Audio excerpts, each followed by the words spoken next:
The crisp autumn air carried the scent of roasted chestnuts and fallen leaves as I hurried down a bustling sidewalk in Boston, my portfolio tucked under one arm. I was 24, fresh out of design school and chasing dreams in a city that felt both exhilarating and overwhelming. That was the day I met Alexander Whitmore.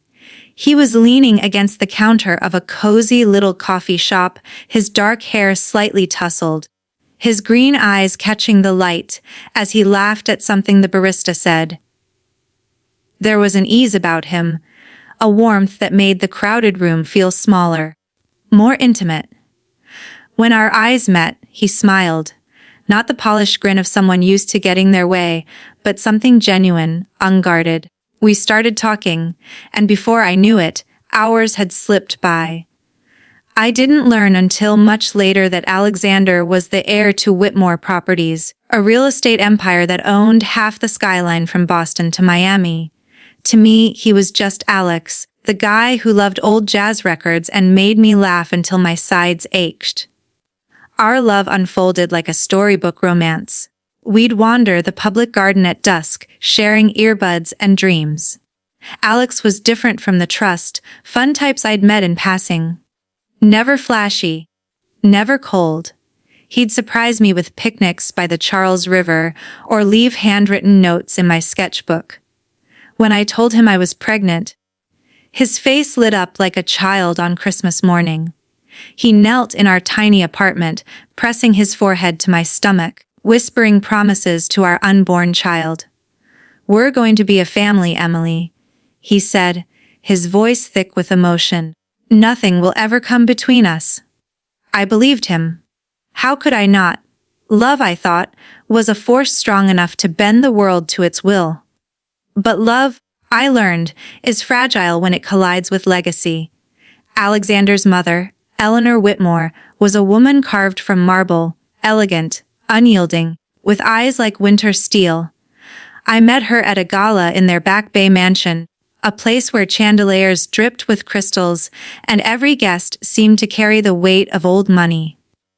I wore a simple navy dress, my hand nervously clutching Alex's. Eleanor's gaze swept over me like a searchlight, polite but dissecting. "So, you're the designer," she said, her voice smooth as glass but sharp at the edges. "Alexander mentioned you're expecting. How delightful." The word hung in the air, laced with something I couldn't name but felt in my bones. Alex squeezed my hand, but I saw the flicker of unease in his eyes. The twins came early, a boy and a girl, tiny and perfect, with Alex's green eyes and my stubborn chin. He was there through every contraction, holding my hand, whispering encouragement. For a moment, in that sterile hospital room, it was just us, our new family, unbreakable. But the cracks were already forming. Alex started taking late night calls, his jaw tight, his answers vague. "It's just work, he'd say, but his voice lacked conviction. I'd catch him staring out the window, lost in thought, as if the weight of the world had settled on his shoulders. Then came the morning that changed everything. I was in our cramped apartment, rocking the twins in their shared crib, their soft breaths a lullaby against the chaos in my heart. Alex walked in, his coat damp from the rain, his face pale as death. "We need to talk," he said, his voice barely above a whisper. I set the babies down, my stomach twisting. "What's wrong, Alex?" He wouldn't meet my eyes. "I can't do this," he said, the words falling like stones. "I can't stay." My world tilted. "What do you mean you can't stay?" He swallowed hard, his hands trembling. "My mother, she's right. We're from different worlds, Emily. I thought I could fight it, but I can't. The company, the legacy, it's bigger than us." I begged, I cried, I screamed. I asked him how he could abandon his children, his family, for a name and a fortune. But his mind was made up, his mother's voice louder than mine. "I'm sorry," he said, and the door closed behind him with a finality that echoed in my chest. I sank to the floor. the twins' soft whimpers blending with my sobs. The man I loved had chosen wealth over us, and I was left with 2 newborns and a heart in pieces. The weeks that followed were a blur of exhaustion and grief. I barely ate, barely slept. The apartment felt like a tomb, its walls closing in with every cry from the crib. Friends called, but I let the phone ring out. How could I explain that the love of my life had walked away because his mother deemed me unworthy? I was drowning, and the weight of raising 2 babies alone threatened to pull me under for good. But one night, as a storm rattled the windows, I looked at my children, Elias and Clara, their tiny faces serene in sleep, and something shifted. They needed me, not the broken version of me, but the mother who would fight for them. I wiped my tears, squared my shoulders, and made a promise I would not let Alex's betrayal define us. Getting back on my feet wasn't easy.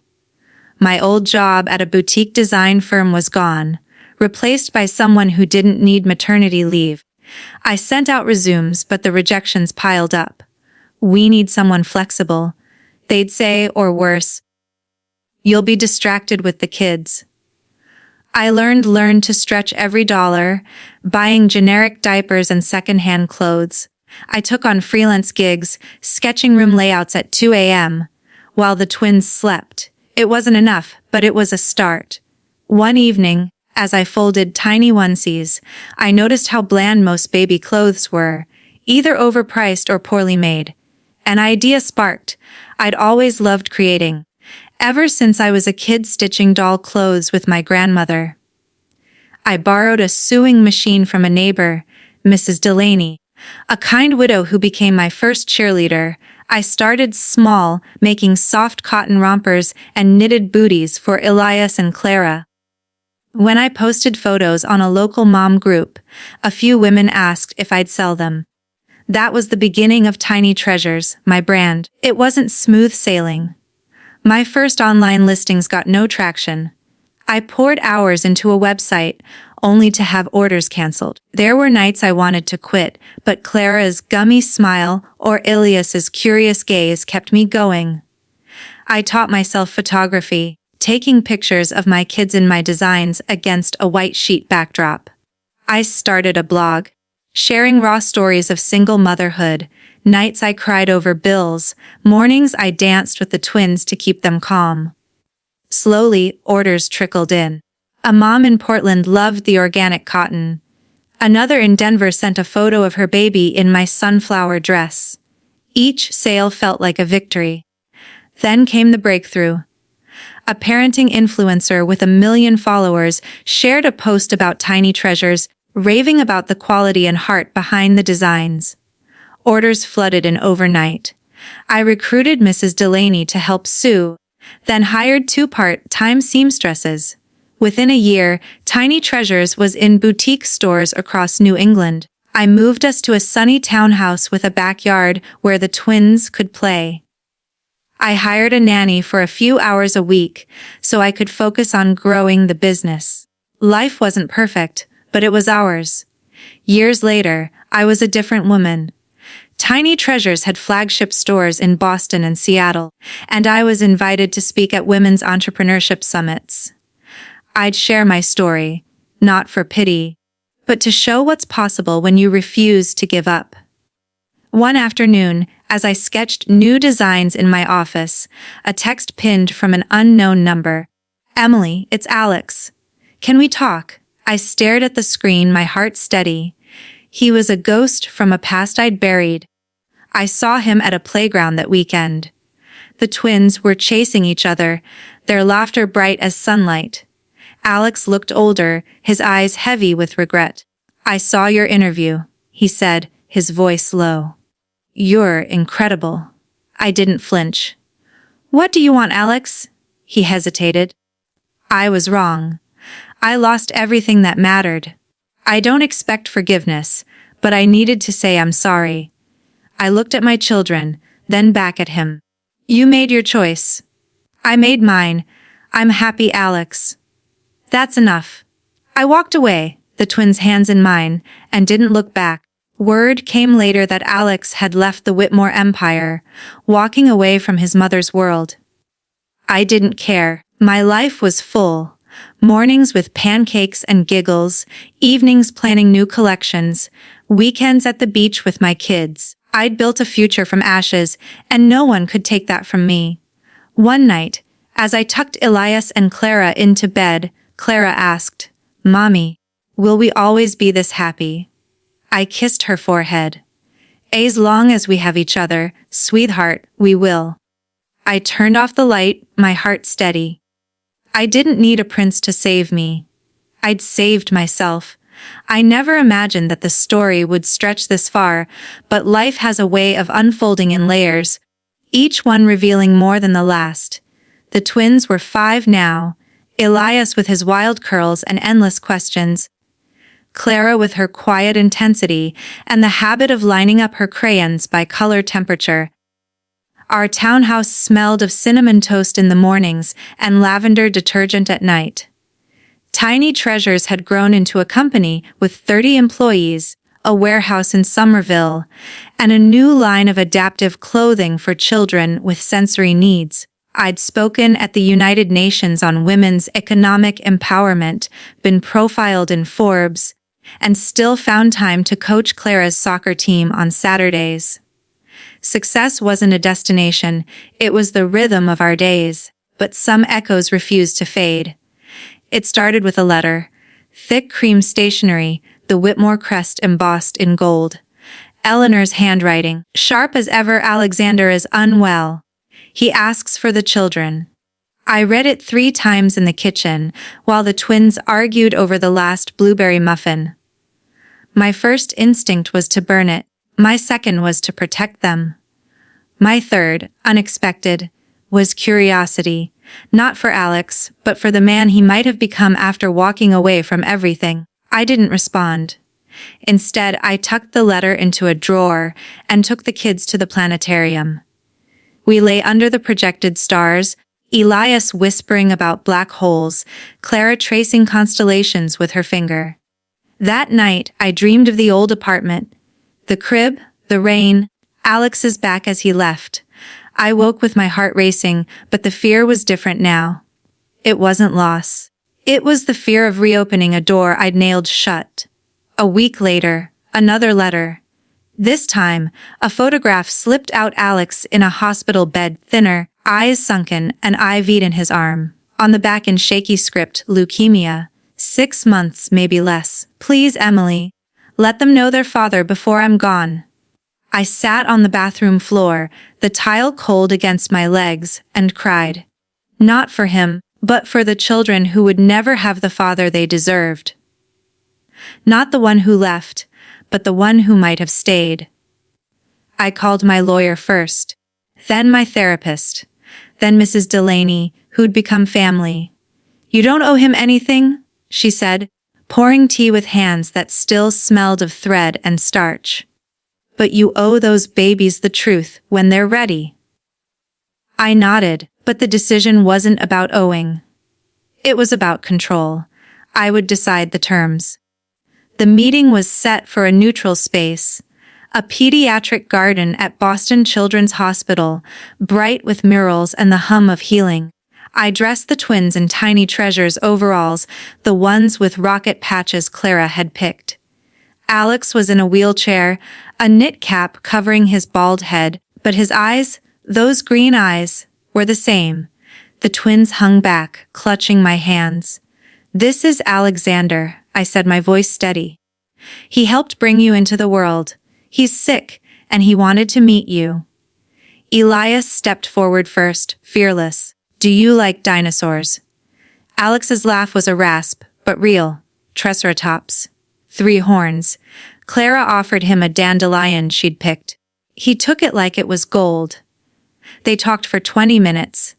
About school, about the time Elias tried to mail himself to the moon, about Clara's fear of thunderstorms. I stood apart, watching, my chest tight with something I couldn't name. Afterward, in the car, Clara asked, "Will he die?" I swallowed, "Yes, sweetheart, but not today." Elias was quiet, then seemed nice. I didn't correct him. Nice wasn't the word, but it was enough for now. The visits became weekly. Alex never asked for forgiveness, never pushed. He brought books. The Little Prince, Where the Wild Things Are, and read to them in a voice that grew weaker each time. I brought boundaries, no promises, no talk of the past, no photos for Eleanor. One afternoon, he handed me a flash drive. Letters, he said, one for each birthday until they're 18. And one for you.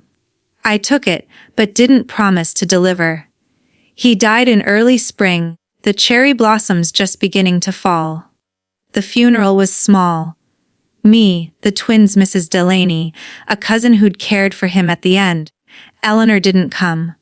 I read his letter that night, alone in my office, the warehouse silent beyond the door. Emily, I used to think legacy was property, power, a name on a building. You taught me it's the sound of children laughing in a backyard you planted yourself. I was a coward. You were brave enough for both of us. Tell Elias his curiosity will take him farther than any inheritance. Tell Clara her kindness is a superpower, and tell them their mother is the strongest person I ever knew. I'm sorry. Not for dying, for leaving. Thank you for letting me see them. For letting me see you, one last time, whole. Alex, I folded the letter, slipped it into the drawer with the others. The twins planted a dogwood tree in the backyard that weekend. Clara named it Hope. Elias insisted it needed a tire swing. We hung one, and I pushed them until the sun set, their laughter rising like sparks. Summer brought new challenges. Tiny Treasures was courted by a conglomerate. 7 figures, global distribution, my name on a corporate masthead. The offer came with a catch. Relocate to Chicago, scale back creative control. I flew out for meetings, walked the magnificent mile. Imagined a life where success meant glass offices and someone else sewing the seams. But at night, in a hotel room that smelled of bleach and ambition, I called the twins. Clara was missing a front tooth. Elias had drawn a spaceship on the wall. Come home, Mommy, they said. I was on the red eye back by dawn. I turned down the deal. Instead, I expanded differently, partnering with a op of refugee women in lin to hand, embroider limited edition pieces. Their stories wove into the fabric, a Syrian mother's lullaby stitched into a collar, a Somali girl's dream of oceans on a hem. Sales soared, but more importantly, the work meant something. We called the line, Threads of Home. One October evening, I found Clara in the treehouse Alex's cousin had built, reading his letters. She was 8 now, old enough to understand fragments. He says you saved us, she whispered. I climbed up, the wood creaking under my weight. We saved each other, I said. She leaned into me and we watched the leaves turn gold. Years later, Tiny Treasures opened a scholarship for single mothers in design school. The first recipient was a woman named Luz, who'd fled domestic violence with her toddler. She wore one of our adaptive hoodies to the ceremony, the one with hidden sensory pockets. Elias, now 16, gave the speech. My mom taught me that family isn't just who you're born to, he said. It's who shows up, every day, with thread, with love, with breakfast at 2 a.m., when the world feels too big. Clara, 14, designed the logo, a dandelion seed drifting into a constellation. She told me, seeds don't need permission to grow. They just need ground. I cried in the bathroom so she wouldn't see. I still get letters. From women who sued their first sale after reading my blog. From a dad who learned to braid his daughter's hair because our packaging included instructions. From Eleanor, once. I was wrong. About everything. I didn't write back. Some apologies are for the sender, not the receiver. Last week I took the twins, teenagers now, all limbs and opinions, to the dogwood tree. The tire swing was frayed, but we patched it with duct tape and took turns pushing each other. Elias is headed to MIT for aerospace engineering. Claire has already sold her first children's book, illustration to a publisher in London. They don't ask about Alex anymore, but they wear the rocket, patch overalls when they need courage. As for me, I'm designing a new line, grown-up clothes for the women we become after the storm. Soft blazers with hidden nursing panels, dresses with pockets deep enough for dreams. The tagline, built for the life you're stitching together. Sometimes, late at night, I walk the warehouse floor. The machines hum, the embroiderers laugh in languages I'm learning. The racks gleam with color. I touch a tiny onesie, remembering the first one I made with shaking hands and a borrowed machine.